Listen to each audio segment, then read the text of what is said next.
jack miters are so cool. They solve a lot of problems on a job site.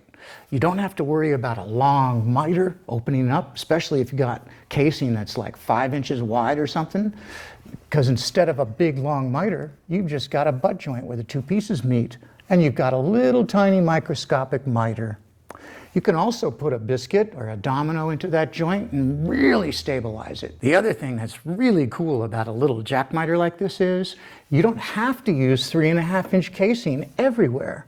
Well, let's say you've got a back-to-back mull situation between a pair of doors or between a couple of windows, and that mull isn't 3.5 inches, it's like 3 3/4 or 4.5.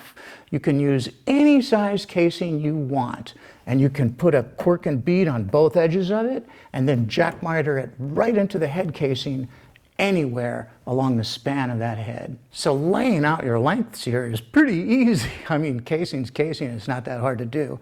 All you got to do is take a piece of your casing, put it right on the jamb, leave your jamb reveal right here, and then mark the back side of it. Just put a little pencil mark right here, do the opposite side of the jamb too, and then measure from mark to mark, and that's the length of your head. It's that simple. And when you want to put in a domino or a biscuit to reinforce this butt joint, you can take your domino machine and register it right off the end, right off the butt end of the head, and then register it right off the back side of the leg, and your dominoes will fit sweet. A lot of manufacturers actually make a cork and bead profile for casing. And actually on the East Coast it's probably available in almost every single lumber yard because the colonial style is really popular out there. But on the West Coast you hardly ever see that pattern. You do in a few yards, but not every one of them. And in the Midwest it's probably true too. It's not quite as common. But you're going to need to be able to set up a router to cut your own, especially if you're going to use this for back-to-back mulls. You may need a piece of casing that's 6.5 inches or 5 inches, or not 3.5, but 3 3/4 to get between two doors or two windows, or two closet doors or something on the interior of a home. So I've always got a cork and bead bit on hand so I can cut my own molding. And if you look closely at this bit, it's got a bearing guide on it. It's really easy to set it up. I just take my router fence, I flush it up with the bearing guide, and then I raise the bit up just a little bit to make sure that I'm cutting the kerf at the right elevation. And that's it. I've got a couple of feather boards here and a hold down so that when I'm cutting this stuff, the profile cuts clean and smooth and evenly all the way through the board without a lot of effort. And this is really important. You should know that any time you're having to hold something really hard against the fence or against the table and you're putting a lot of effort into it, you're risking a real serious injury. Maybe not with a router so much, but definitely with almost any other power tool. And if you want a clean cut, you've got to have some kind of devices in place to hold your material, not your hands.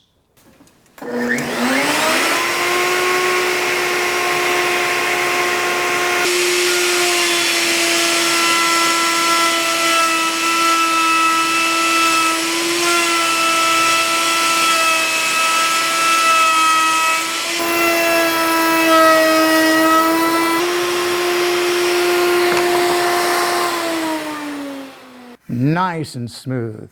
And now we're ready to start cutting jack miters. So there's two ways to cut these jack miters. There's probably more than two, but I know two ways that work that I'm really accustomed to.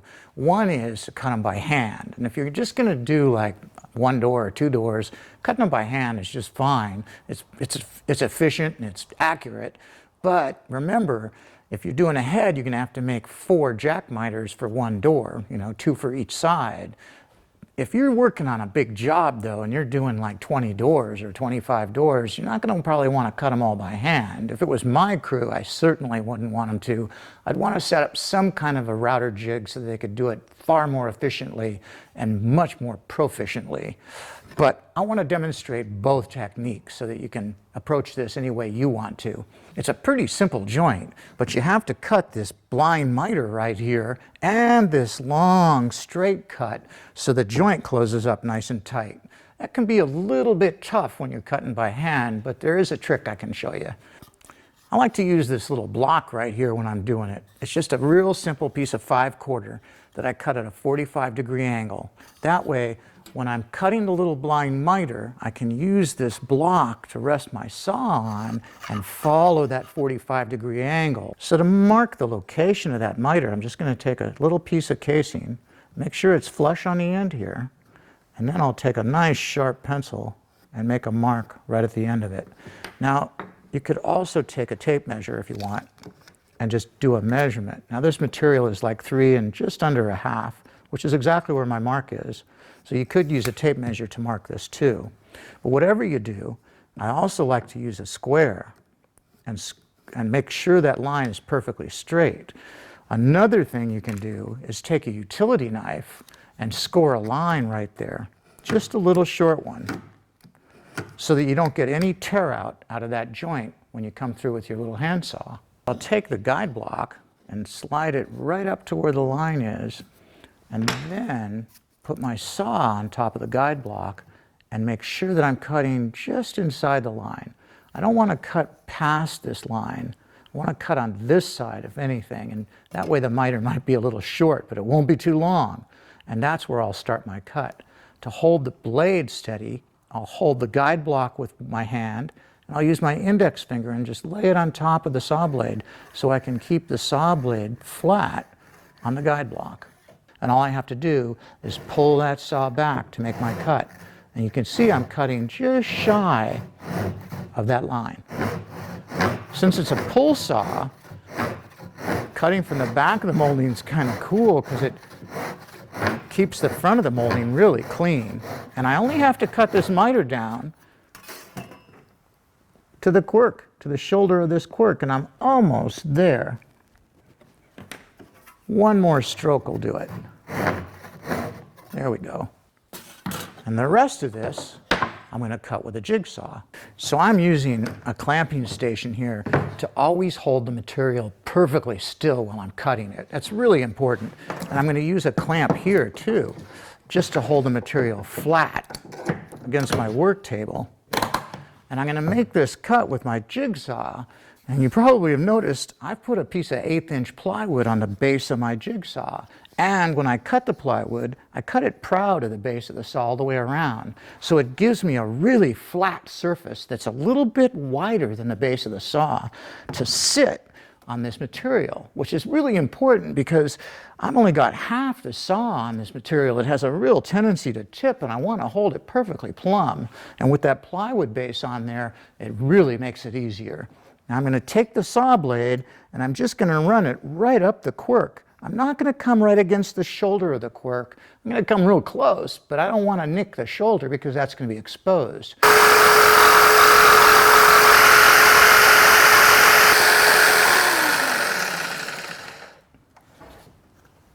Perfect.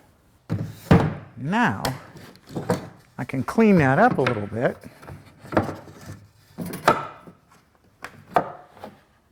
With a sanding block. I've got one here that's 80 grit and another one that's 120. These are really easy to make. I just used 1x4, 3.5 inches. I staple the sheet onto the edge first, then I fold it all the way around and staple it again into the same edge. So I'm going to hit this first with the 80 grit and keep it flat, and then I'll clean it up with the 120.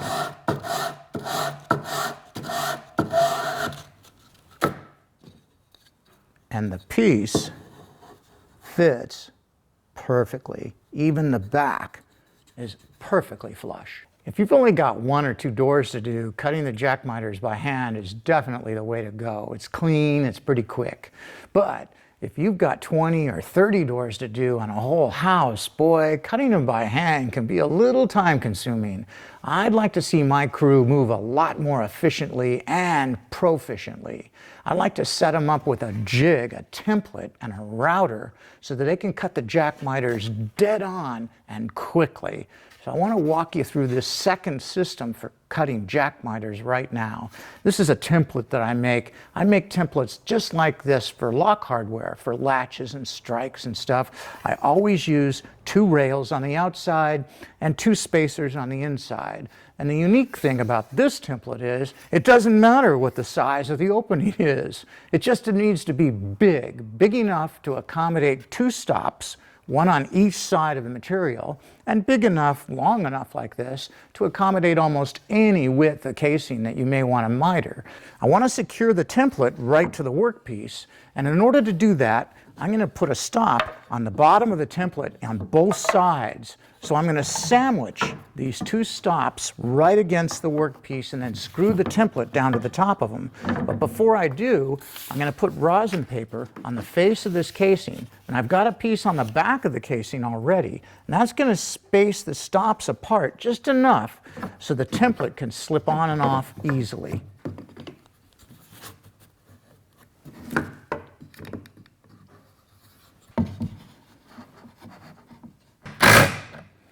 So I fasten the stops at both ends, but not in the middle. I have made sure that the stops are perfectly parallel with the edge on the inside of the template. Before I put these 4 screws in the middle, though, I want to clamp those stops so that they're snug against the casing. Otherwise, if there's too much space between the stops and the casing, as you're routing, you'll get tear out right at that cork and bead, which is really frustrating. So I'll pull this out of the clamps, turn it upside down, and put a couple of clamps on it right here just to snug this up.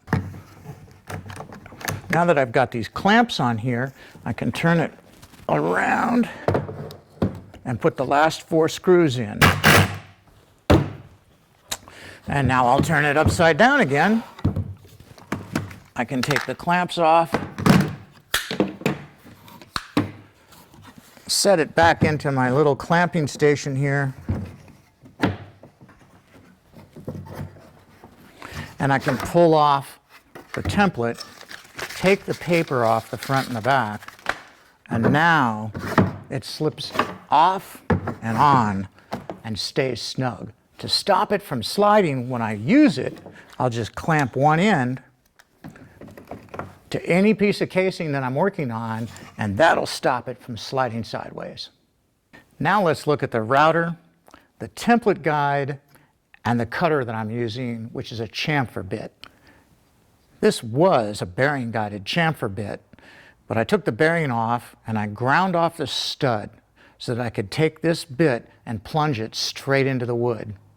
The template guide is what's going to be in contact with the inside of my template, and it'll stop this bit from chewing it up. This is the biggest template guide I could find that would fit in a Bosch router. And so that's the biggest chamfer bit I could fit inside that template guide. Now I wish I could have used a bigger template guide and gotten a bigger bit into it, because Craig Tool Company makes this chamfer bit, which you can use to plunge right into your workpiece. But this bit will not fit inside of any template guide. You can only use this bit in a router table, so it's not going to help us here. Once I've adjusted the bit so it's just touching the wood, then I can adjust the depth of cut rod. I'm going to turn the turret here so that I'm at a space about, maybe 3 or 4 steps down. And then I'm going to use a spacer to set the depth of cut. I'm using a 3/8 inch spacer because that's the exact thickness of the entire profile right to the shoulder of the cork. I'm going to put the spacer on one of these little steps. This one's just fine. It doesn't matter which one I use. And once it's on the step like that, I'm going to release the depth of cut rod and make sure I'm pushing down on it and holding that spacer in there securely before I lock down that little wing nut on the depth of cut rod. All right, now we're ready to cut. Almost. I want you to be able to see the cutter while I'm doing this. So I made another template. It's identical to this one. The only difference is I took the stop and I cut the center of it out. So you'll be able to actually see the router bit cutting down into the cork and bead. Don't ever cut that template too deep, because you're going to be depending on the depth of cut on the template to actually reference and register the template right on your future measurement mark.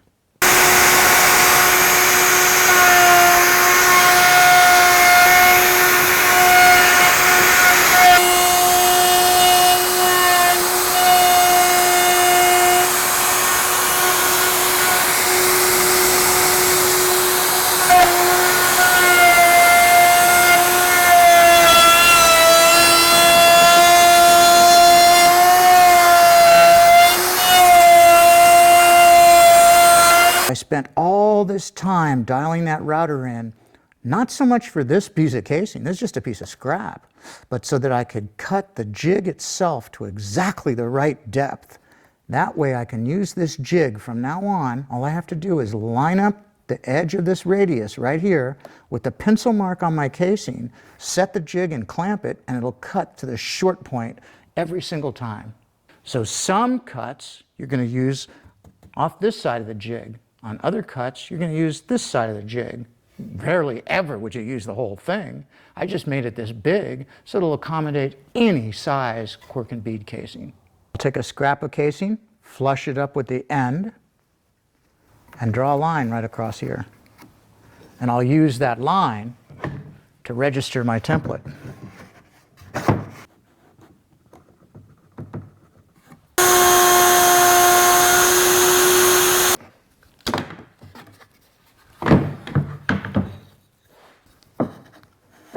Oh, nice. That's as close as you're going to get on a miter. You can see cutting them by hand's okay, it's just slow. Cutting them with a router template, it takes a lot of time in making the template, but once you do, it's a piece of cake.